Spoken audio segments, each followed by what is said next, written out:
Hello everyone, my name is ProPokeNoob. Welcome back to another episode of Noob NA, and I think I have the perfect question to start off this video from Not Skeletor. What's this for? Well, he was referring to the Discord channel where people put their questions in, but I thought it would be very appropriate to draw a chart, a flow chart, if you will. Not flowchart, to explain exactly what's going on. So take a look at this. Okay, so if you take a look here, viewers ask the questions, ProPokeNoob answers the questions. That's what we do here at Noob NA. Subs get to ask me questions, and I make a monthly video and answer your questions. It's very simple content. It's sometimes simple works. Also, you're gonna notice that my hair is very fluffy and my nose is very shiny today. I just took a shower before this video, which I generally don't do. I'm more of a night showering type of person instead of a day showering type person. I usually just don't have a lot of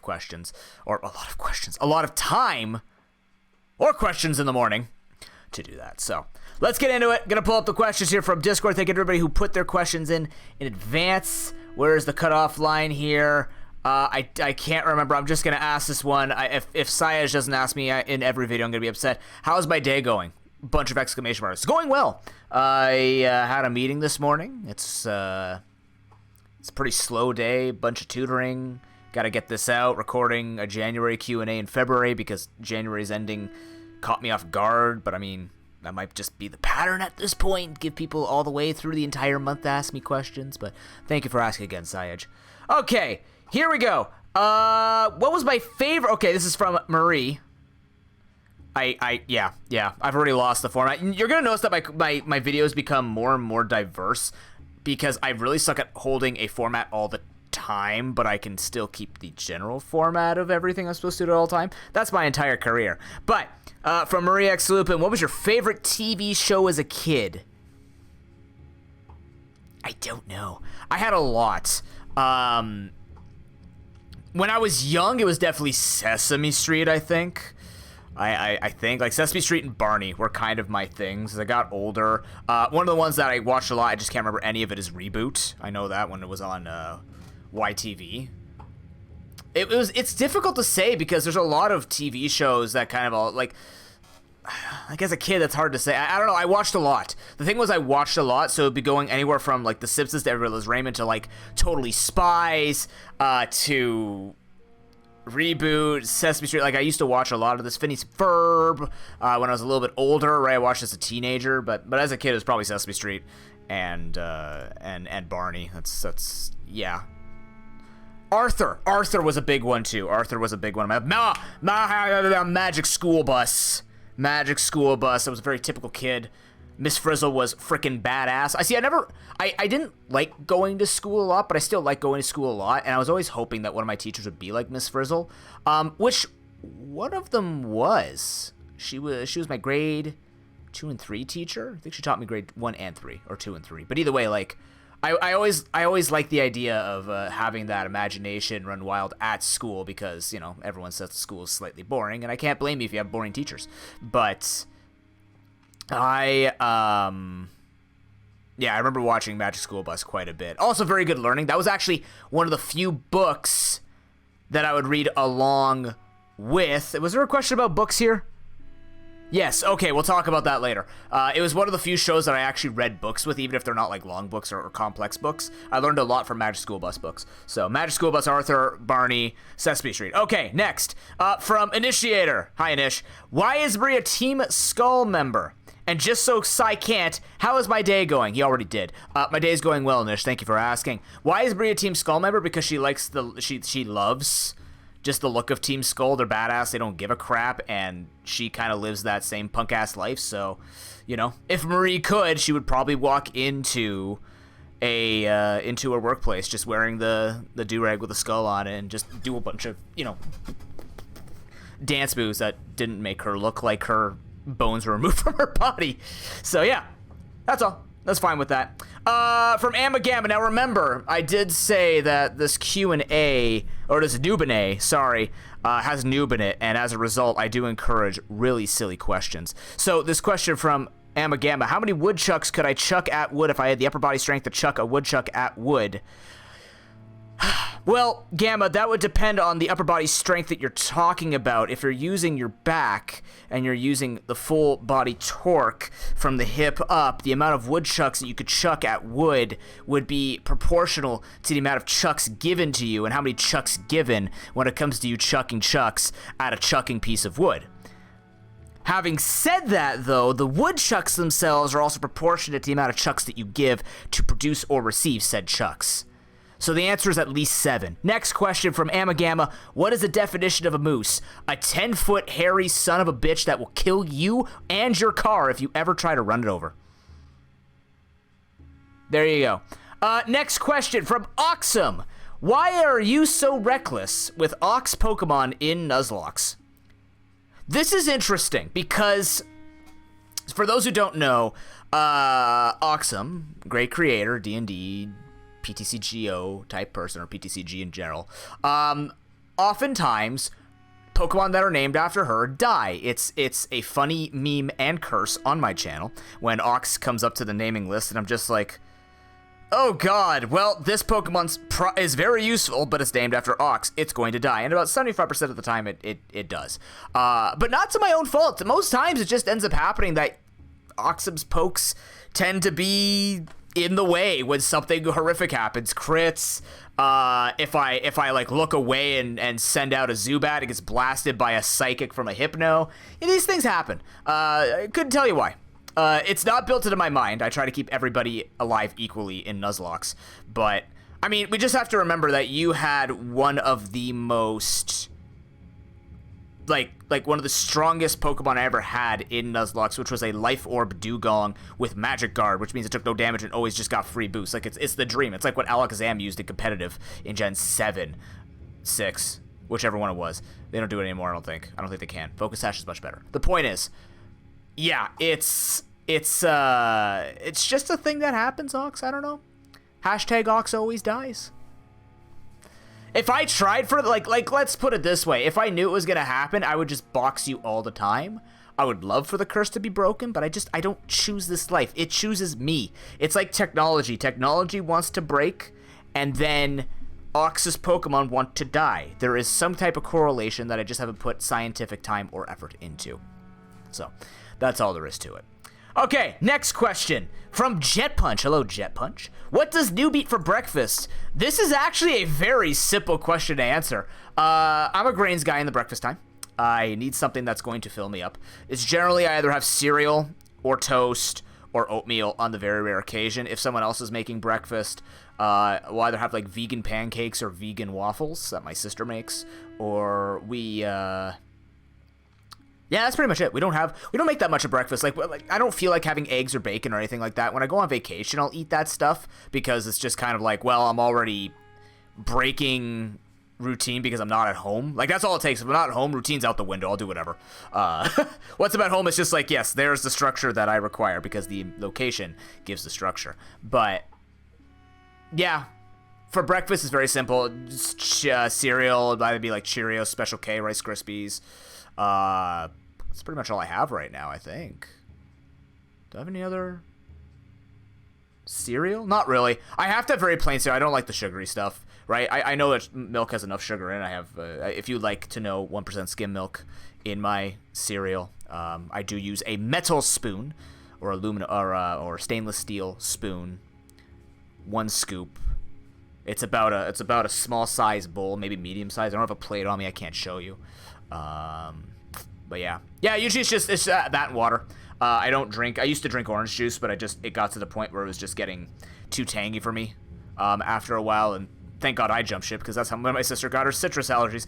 But yeah, it's very simple. Usually, most times, if I'm streaming that day, I will have toast because milk makes your throat filled mucus and saliva and stuff like that, so I find that it stays on the tongue. And funnily enough, I'm like, yeah, I don't think I was gonna record today, but then I had a meeting this morning and I thought that meeting would go longer than 8 minutes and 21 seconds, so I decided to record this on the day that I had milk and cereal for breakfast. So most times if I know I'm going live or doing any type of commentary or any type of video work, I will have toast. On the toast, especially if it's a non-commentary day, I'll use like peanut butter or Nutella, that type of thing, or natural butter. So like this, like organic. It's butter that my sister can have, so it's kind of like dairyless butter, I think. I used to sometimes melt cheese on toast for breakfast. I found it was just too heavy and would give me heartburn in the morning. That's the thing, right? I'm very susceptible to heartburn, apparently. I don't know why. That's probably why I don't eat a lot of spicy food and stuff like that, because my esophagus is not supposed to burn like everyone's esophagus. But I can't believe this question is going to get the most attention out of today, probably. But yeah, like, it's a very complex situation. If I have a lot of time in the morning and I'm waiting for something to happen, oatmeal's not too bad because it'll fill me up, especially if I'm going out. Let's say I have an interview or something like that. Like, it's very easy, very quick. Just the one you pour water in, and, you know, like the hot water. I don't know if there's any other ways to make it. I don't use milk in my oatmeal or anything like that. It's very simple. I'm a very plain man. I'm also the type of guy who likes the water-based hot chocolate because the milk-based makes my tummy hurt, especially in certain quantities. My palate is extremely bland, but I will put flavor. I will dress, funnily enough, I will dress up stuff with flavor, except, like, I'm also just like, yeah, you want to give me butter on pasta? I'm fine with that. Not all the time, but I will eat it. I won't be picky. I'm trying to be better at not being picky with food, but I'm human. I'm human and I have tastes.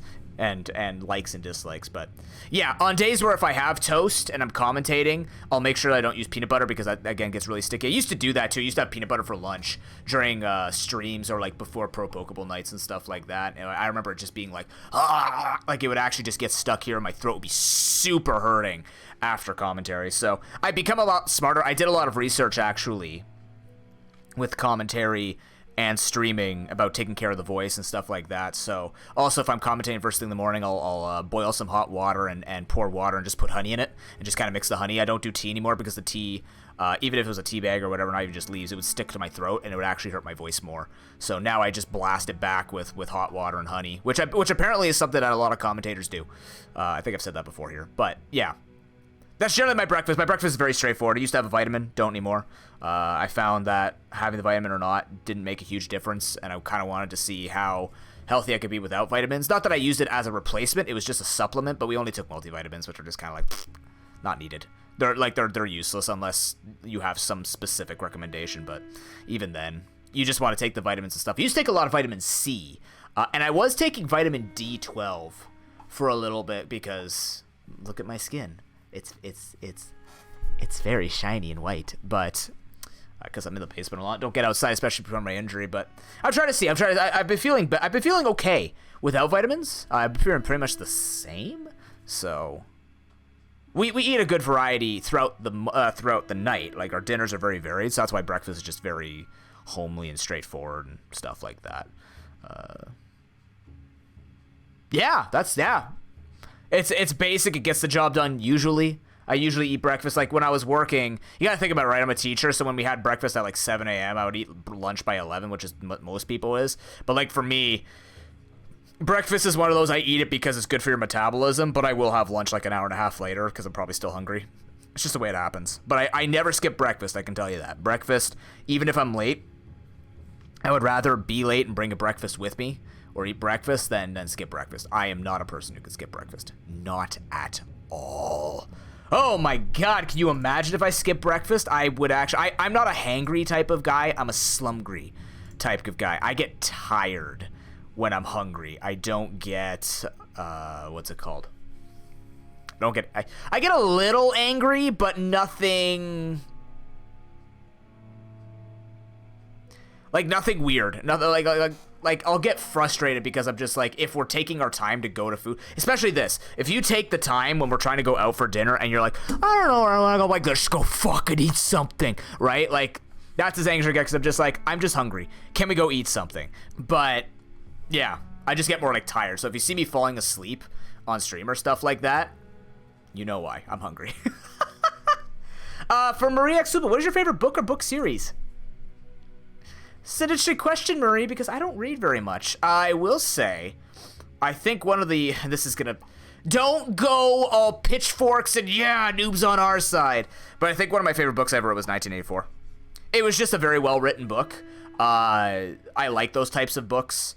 I don't go out and look for like dystopian stories and stuff like that. But you know, if I think about my favorite movies like I, Robot, one of my favorite movies is I, Robot. Then yeah, that's just I enjoyed that a lot. But a book series that I did enjoy, I tried getting into Hardy Boys as a kid. It was okay, but Magic School Bus was a big one for me. Another one that I really liked, which was also a TV show, was Redwall. Redwall, where like the animals were medieval time. It was a great story. Those I actually enjoyed reading. Another one that I actually enjoyed as well. Again, you asked favorite. I have favorites. But another one that I enjoyed as well is called Call It Courage. That was one that was actually given to me by my grade 1 and 3 teacher again. The Miss Frizzle lookalike. And not look-alike, be-alike. Be-alike? Either way. She actually gave it to me as a gift to try and help me because I had a lot of social issues as a child. Yeah. Extend that 29 years later, but she gave it to me and she basically wrote a nice message in the book to say, you know, like be like the protagonist and you know, show courage and show strength in dark times and stuff like that. And it helped a lot. I liked that message quite a bit. It was one of those first times in life where you're just kind of like, you know, outside of your parents, you're going, wow, this is very impactful and I care a lot about this. So it was a very nice gesture by her. And the book was good too. I enjoy it as well. I highly recommend picking it up. I also liked Life of Pi, actually. Life of Pi was an interesting book. I have a type, as you can see. I like open-ended books that have stories that are like kind of ending and stuff like that. But those are really only that's as far as I read, right? That's after high school, post-secondary. If I had to read books for school, I did it, but I wouldn't say school ruined reading for me. I think I just became a different type of person when it came to what my entertainment was. You know, video games were becoming more and more prevalent. I liked reading a lot in video games. Movies I used to watch quite a bit of as a young adult. Now I just kind of watch them if they're there, but even then, not really. I don't go looking for movies. I'm very much an active guy. You know, live streams are a thing for me. I love having that interaction. I love seeing stories live. I think that's why I stream the content that I do, because I like bringing stories to life. And it doesn't have to be it's almost like a radio. When you think about, you know, you like listen to stories on the radio. I never did. I'm too young for that. But if you listen to stories on the radio, I know they still have them, but when you listen to stories on the radio, that's kind of like what I want to do with my live stream, except just as a picture. And it just uses like the basics of you know, what playing a video game and stuff like that. I've always enjoyed storytelling in my type of content, so it's fun. And I think that's kind of my way of reading, where it's like producing the thing that I read. Yeah. Next question from Dr. Nagi. Hello, Nagi. Meow. I was gonna lift my cat up, but he wasn't very happy with me closing the door on him. So I'm going to relay the message from Milo and say, meow. Okay, next question. From Maria X Lupin. What started your interest in fitness and health? Do you ever find that your interest in gaming is at odds with fitness? Outsiders understand that you can and do hold an interest in both. What started my interest in fitness and health? Well, I mean, I was a chubby kid, and I was very active as a kid a lot. You know, my parents put me into soccer very early, karate when I was like 10, swimming when I was 10 as well, or 9 or something like that. What started it was just kind of my parents putting me into it, I think. When I started growing up and I felt a lot better about my body because I was active, I sort of became more, I guess, egotistic around my looks. Like you know, like right now, I'm not the look I want to be, but I think as a kid I needed that kind of boost going, hey, you know what? Like you're this like chubby 16-year-old guy and everyone remembers during puberty, like it sucks. You know, I got like this stash and all this hair growing over the place, and I'm just like this big fucking fat chubby kid who's just all like, hey, look at me, I want to be active. And, you know, all the other guys were, like, slim, and they had, like, that tiny... You remember the tiny bicep in high school where you're just like, yeah, tiny bicep? And then, like, one big 6'2" Russian pal comes over, like, yes. And he just show... I had a guy like that. That's why I'm allowed to say he was a big 6'2" Russian guy. And at my age, like, we were the same age, he was tall, and he's just ripped. And I'm just like, hell yeah, he's on my side. I got this guy with me. Oh, man, I miss Alexi. But the point is, yeah, Like, I think it's because when I took high school phys ed, I started to realize that, hey, I've always wanted to keep myself healthy, right? And I wanted to do it by myself and not just be put into it. And when I got to grade 12, it was actually my kinesiology, or back then it was called exercise science. It still is. It's an exercise science, but it should be called kinesiology because it's established. It was my kinesiology teacher who knew my dad, and he's like, you know what? Because he knew I wanted to be a teacher, and he said, why don't you try teaching phys ed? Because he saw, you know, that I was like trying really hard. I was always last pick and all these other things. And I was just like, he looked at me, he goes, I think you would be good as that leader, that phys ed teacher who could boost everybody, not just the most elite. Because he was that type of teacher too, where he didn't nurture those who will be athletes of the future. But look at kids like me and say, hey, you don't got to be able to score a layup in order to be good in your own right, you know? And that's not quitters talk. That's not accepting your losers talk. That's confidence building. And I took that to heart, and I said, okay, sure. I wanted a job that was more active. I wanted to be a math teacher and like a video game designer. I'm like, I want more active job. And, you know, that's kind of just where it went from there. I went to kinesiology, loved most of it. With karate as well, became an instructor of karate around that time, or a couple of years before I went to university. So, you know, it just kind of all rolled in, and it was under the same theme of I wanted an active job in the future, but also I wanted to boost everybody. You know, I didn't want other kids who sucked at phys ed to feel bad that they were not good at it, because that seems to be the one thing that, especially, I don't know about female or woman culture, I can't really tell. There are evidence of it, but, you know, in a masculine, hyper-masculine context, you know, it's important for a guy to be good at fitness. That's just what you know, or what you're taught, and what a lot of kids are taught, right? But my dad always taught me to just do your best.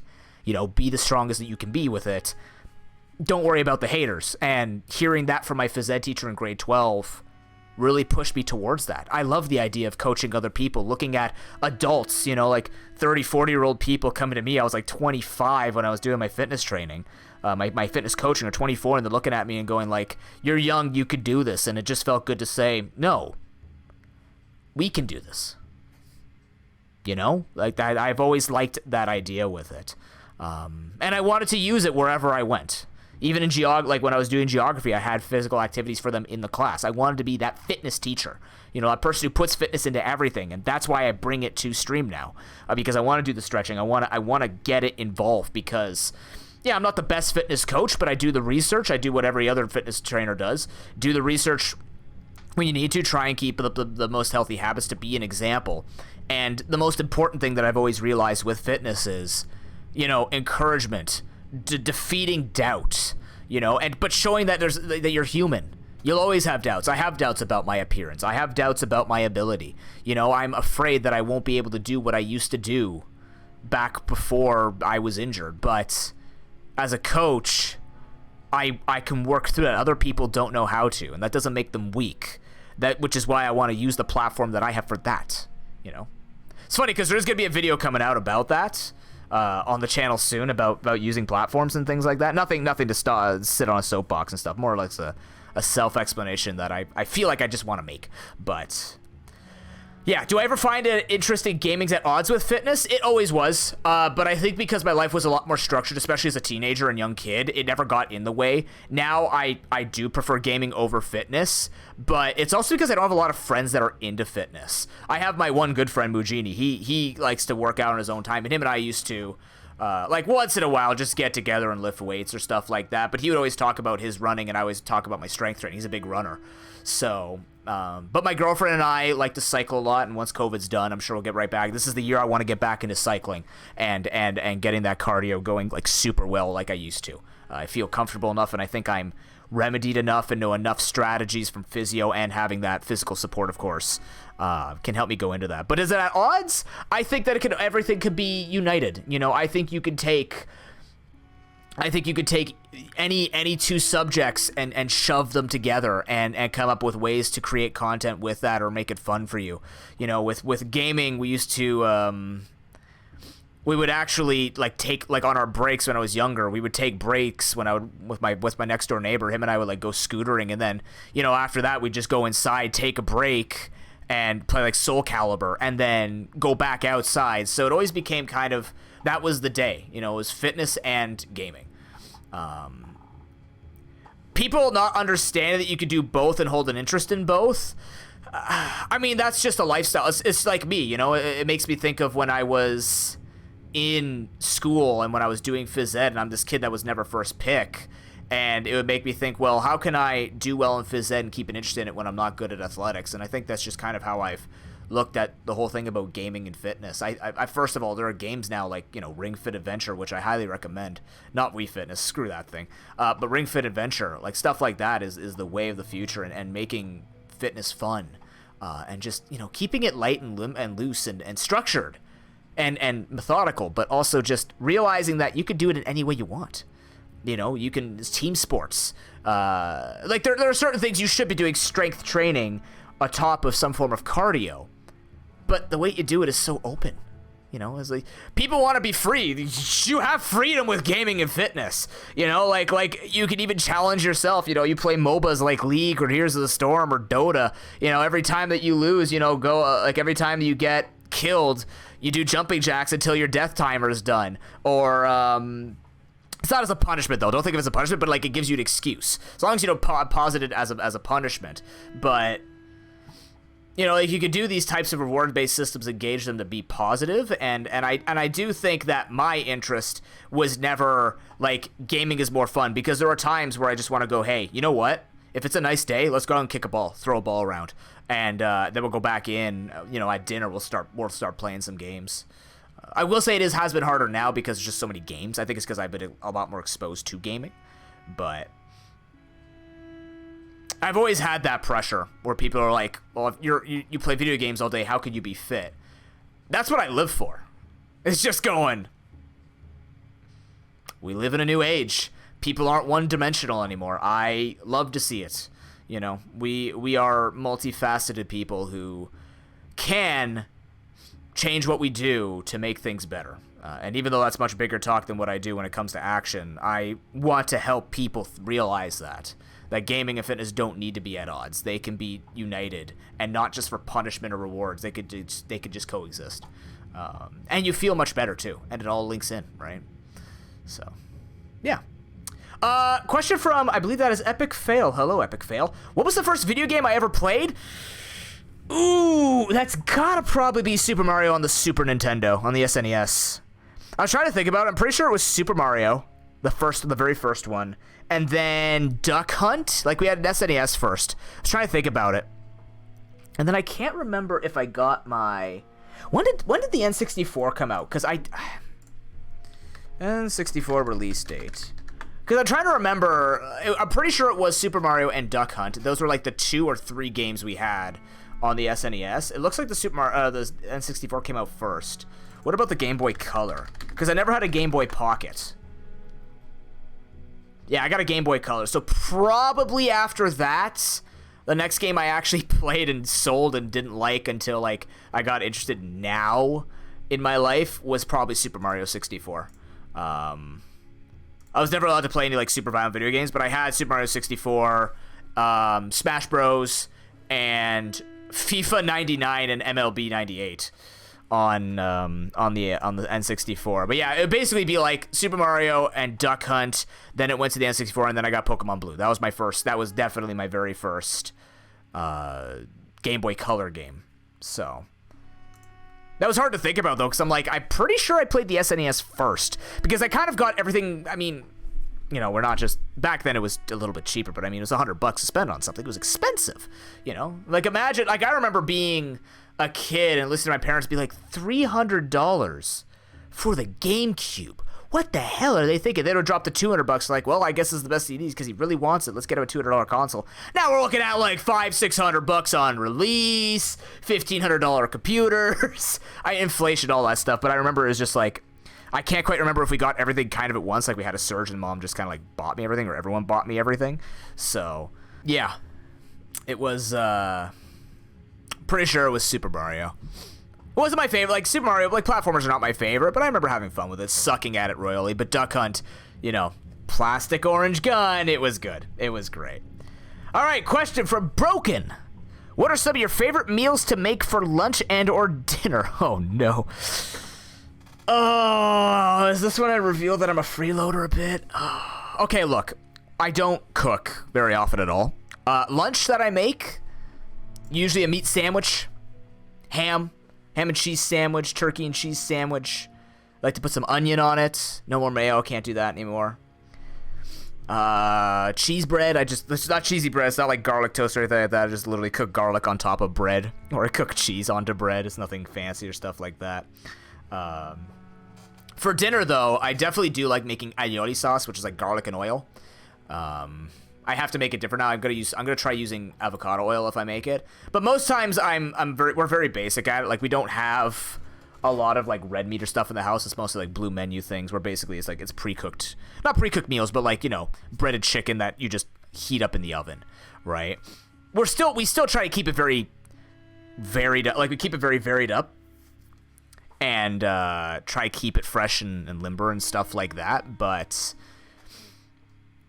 yeah, mostly it's like lunch is very basic for me. I like having pita and hummus sometimes. Like the problem is I work from home now, so I used to make a lunch for myself where it'd still be the same sandwich. I'd always grab an apple. I'd always have a sandwich of some type, and then, bring something like yogurt or ketchup in a bag. That's a story for stream. You don't get ketchup in a bag until you ask for it. Ketchup in a bag is one of my greatest school stories ever. That was like that was iconic of me. Mr. Ketchup in a bag. Maybe I've talked about it once on stream, but ketchup in a bag is a question you have to ask to learn about it. And those who watch this Noob video, you'll know to ask that question. But yeah, most time dinner I like making that. Maybe have some like blue menu meatballs, or like my girlfriend really likes garlic and oil sauce too. But yeah, I'm not really creative. I want to be. I just, you know, I don't have the inkling to do it, but I still like eating healthy. I do want to, however, practice making zucchini pasta. And like I want to make zucchini pasta, and I want to make, what was the other thing we're going to make? I want to make vegan pasta. I want to learn. Like I learned how to knead the sweet potato gnocchi. That was brilliant. That was so tasty. Because my sister taught me how to like knead it and all that stuff. Then they boiled it. It was really, really good. Really, really good. It's probably one of my favorite things that I made. But yeah, you know, it's hard to answer that because I just, yeah. I'm very grateful for having a family who eats around the same time and will make dinner for me, and my girlfriend knows the inevitability when we move out together or when I'm on my own that I will take it seriously. Because the problem is right now is a lot of my tutoring and everything kind of happens around the time of dinner, so I don't want to make other people wait for me. So it's mostly been like, you know, we have only enough food for everyone to make dinner once together, and I eat a little bit more if I cook by myself. So most times it's just like mom covers it or dad covers it or my sister covers it because they're either freer or they're not just busy pretty much all day like I am. Like I can't make, if I was to make a slow cooker stuff, I wouldn't even know how to begin with that. I know it's not complicated, I just don't do it. I don't know what people want. So yeah, say what you want. I'm very grateful for what it is, but do know that, you know, in the future I'll probably have pictures and stuff to show of meals that I make in a few years. Yeah, okay, next question from Snow Bear. I hate this question. How's a dog with no nose smell? I'm sure this is a punny joke. I have to answer it because it's a question, and it's not inappropriate. It's just kind of sad. I'm gonna say it's a mutant, and it smells through. Do dogs have belly buttons? Am I allowed to ask questions on a Q&A video? Too late for that. Yeah, we're going with that. Give me a sec here. Don't put that in the video, please. Okay, and okay, from Marie. What is your favorite place you have gone on vacation? I'm not really good at remembering vacations. I think we only go to resorts. We only go to 4-star resorts because we don't feel comfortable like just doing the whole like vacation in the towns where we've gone.